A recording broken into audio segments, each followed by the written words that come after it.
देखिए आज हम लोग पार्ट्स ऑफ स्पीच के 7th पार्ट अर्थात कंजक्शन समुच्चय बोधक अव्यय के बारे में पढ़ेंगे। कंजक्शन क्या है तथा कंजक्शन का प्रयोग कहाँ पे करता है तथा इसके साथ ही साथ हम पढ़ेंगे कंजक्शन के कितने भेद होते हैं।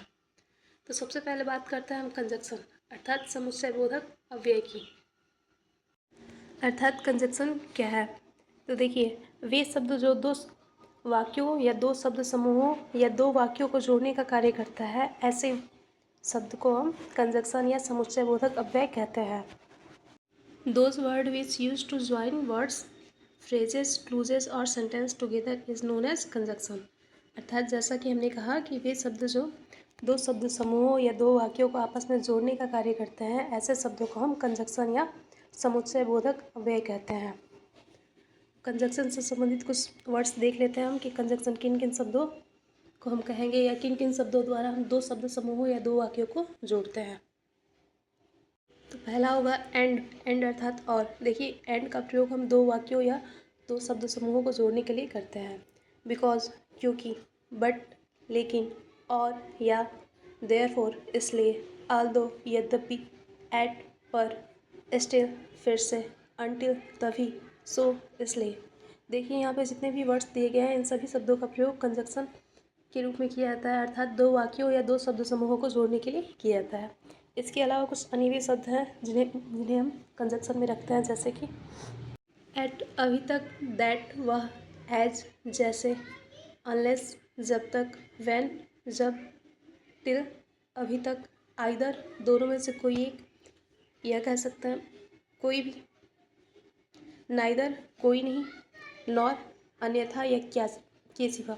देखिए यहाँ पे एंड से लेकर नॉर इन सभी शब्दों का प्रयोग वाक्यों को जोड़ने, दो वाक्यों को जोड़ने या दो शब्द समूहों को जोड़ने के लिए किया जाता है, अर्थात ये सब दिए गए जितने भी वर्ड्स हैं वो सभी कंजक्शंस होंगे। अब बात करते हैं हम काइंड्स ऑफ कंजक्शन अर्थात कंजक्शन के भेद। तो देखिए कंजक्शन को मुख्य रूप से दो भागों में बांटा गया है। पहला है कोऑर्डिनेटिंग कंजक्शन और दूसरा होता है सबऑर्डिनेटिंग कंजक्शन। तो सबसे पहले बात करते हैं हम कोऑर्डिनेटिंग कंजक्शन किसे कहते हैं। तो देखिए सब एक ही स्तर के दो कंजक्शन को आपस में जोड़ने के लिए प्रयोग किया जाता है। तो इस प्रकार के कंजक्शन को हम कोऑर्डिनेटिंग कंजक्शन कहते हैं, जैसे कि and, but, or, also, yet, still, too, as well as, otherwise, either, or, neither, but, also, both, etc..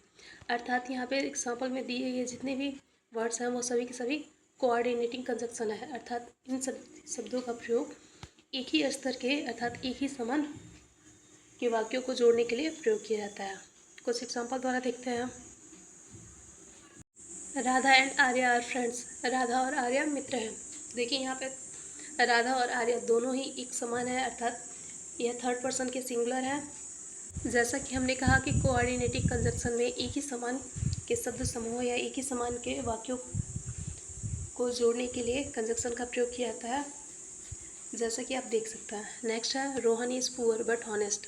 Rohan गरीब है लेकिन ईमानदार है। देखिए यहाँ पे बट का प्रयोग करके दो वाक्यों को जोड़ने के लिए प्रयोग किया गया है, अर्थात और दोनों के दोनों वाक्य एक ही समान है, अर्थात एक ही व्यक्ति के बारे में कहे जा रहे हैं। तो यहाँ पे जो बट होगा वह कोऑर्डिनेटिंग कंजक्शन होगा। नेक्स्ट है either you or Raj has won. या तो तुम में से कोई या फिर राज, दोनों में से कोई एक जीतेगा या विजयी होगा। She knows both Hindi and English. उसे हिंदी और इंग्लिश दोनों का ज्ञान है। तो देखिए यहाँ पे एंड का प्रयोग दो शब्द समूह हिंदी और इंग्लिश को जोड़ने के लिए किया जा रहा है, अर्थात यहाँ पे कोऑर्डिनेटिंग कंजक्शन होगा। नेक्स्ट है गिव हिम अ पेन और पेंसिल। या तो उसे एक कलम दे दो या फिर एक पेंसिल दे दो। तो देखिए यहाँ पे पेन और पेंसिल दोनों को आपस में जोड़ने के लिए और का प्रयोग किया गया, अर्थात और यहाँ पे कोऑर्डिनेटिंग कंजक्शन होगा। नेक्स्ट है he is old but strong. वह बूढ़ा है लेकिन मजबूत है। तो देखिए यहाँ पे बट का प्रयोग करके उसकी क्वालिटी को बताया जा रहा है, अर्थात यहाँ पे बट जो होगा वह कोऑर्डिनेटिंग कंजक्शन होगा। नेक्स्ट है it's summer so wear a cap. यह गर्मी का समय है इसलिए उसने एक कैप अर्थात टोपी धारण किया हुआ है, पहना हुआ है।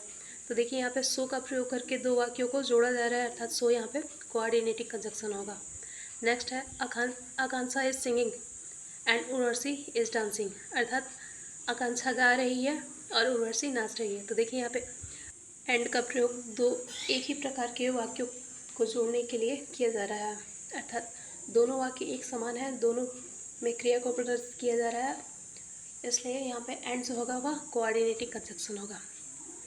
देखिए यह तो हुआ कोऑर्डिनेटिंग कंजक्शन। इसके बाद बात करते हैं हम सबऑर्डिनेटिंग कंजक्शन, अर्थात कंजक्शन के सेकेंड पार्ट सबऑर्डिनेटिंग कंजक्शन के बारे में। जब कंजक्शन सबऑर्डिनेटिंग क्लोज को प्रिंसिपल क्लोज से जोड़ा जाता है तब सबऑर्डिनेटिंग कंजक्शन कहलाता है, अर्थात सबऑर्डिनेटिंग कंजक्शन का प्रयोग मुख्य क्रिया को आपस में जोड़ने के लिए किया जाता है। The conjunction which joins a subordinating clause to a principal clause is called a subordinating conjunction. Example के थ्रू देखते हैं हम। When, if, that, whether, though, although, so, since, while, where, before, because, after, अर्थात इन सभी शब्दों का प्रयोग सबऑर्डिनेटिंग कंजक्शन के रूप में किया जाता है, अर्थात इन सभी शब्दों का प्रयोग हम मुख्य क्रिया को आपस में जोड़ने के लिए करते हैं। एग्जाम्पल के थ्रू देखते हैं हम इन्हें। If you study hard you will pass the exam, अर्थात यदि तुम कड़ी मेहनत करोगे तो तुम एग्ज़ाम में पास हो जाओगे। तो देखिए यहाँ पे इफ़ का प्रयोग दो वाक्यों को जोड़ने के लिए किया गया, अर्थात इफ़ यहाँ पे सबऑर्डिनेटिंग कंजक्शन होगा।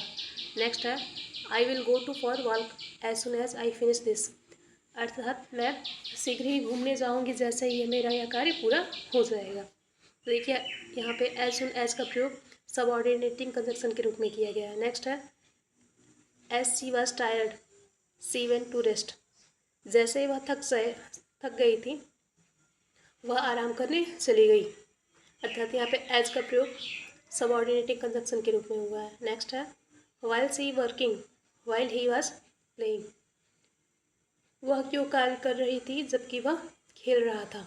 तो देखिए यहाँ पे वाइल का प्रयोग दो शब्द समूहों को जोड़ने के लिए किया गया है, अर्थात यह सबऑर्डिनेटिंग कंजक्शन के रूप में इसका प्रयोग किया गया है। Even if it rains we will go to park, यदि ट्रेन होता तो हम पार्क घूमने जाते या पार्क में जाते। तो देखिए यहाँ पे इवन और इफ़ दोनों का प्रयोग किया गया है सबऑर्डिनेटिंग कंजक्शन के रूप में। नेक्स्ट है unless you will apologise you will the punished, यदि तुमने माफ़ी नहीं मांगी तो तुम्हें दंडित किया जाएगा। यहाँ पे देखिए अनलेस का प्रयोग दो वाक्यों को जोड़ने के लिए किया गया, अर्थात यहाँ पे अनलेस सबऑर्डिनेटिंग कंजक्शन होगा। नेक्स्ट है they are always ready whenever you ask, अर्थात तुम जब भी कहो वह उसके लिए सदैव तैयार रहते हैं। तो देखिए वेन एवर का प्रयोग यहाँ पे सबऑर्डिनेटिंग कंजक्शन के रूप में किया गया। She speaks as if she knows everything, वह इस प्रकार बोलती है जैसे कि उसे सब कुछ पता हो। तो देखिए यहाँ पे इफ़ का प्रयोग करके दो वाक्यों को जोड़ा गया, अर्थात इफ़ यहाँ पे सबऑर्डिनेटिंग कंजक्शन होगा। नेक्स्ट है because it was raining we took an umbrella, क्योंकि आज वर्षा हो रही थी इसलिए हमने अम्ब्रेला लिया है। देखिए यहाँ पे बिकॉज का प्रयोग करके दो वाक्यों को जोड़ा जा रहा है, अर्थात यह सबऑर्डिनेटिंग कंजक्शन होगा। जैसा कि हमने आपसे कहा कि कंजक्शन का प्रयोग हम दो शब्द समूहों या दो वाक्यों को जोड़ने के लिए करते हैं। साथ ही साथ हमने उसमें आपको बताया कि कंजक्शन जो होता है वो उसके दो भेद होता है। पहला होता है कोऑर्डिनेटिंग कंजक्शन और दूसरा होता है सबऑर्डिनेटिंग कंजक्शन। कोऑर्डिनेटिंग कंजक्शन का प्रयोग एक ही समान के वाक्यों या शब्द समूहों को जोड़ने के लिए किया जाता है, जबकि सबऑर्डिनेटिंग कंजक्शन का प्रयोग प्रिंसिपल वर्ब अर्थात किसी व्यक्ति द्वारा किए गए कार्य को आपस में जोड़ने के लिए किया जाता है।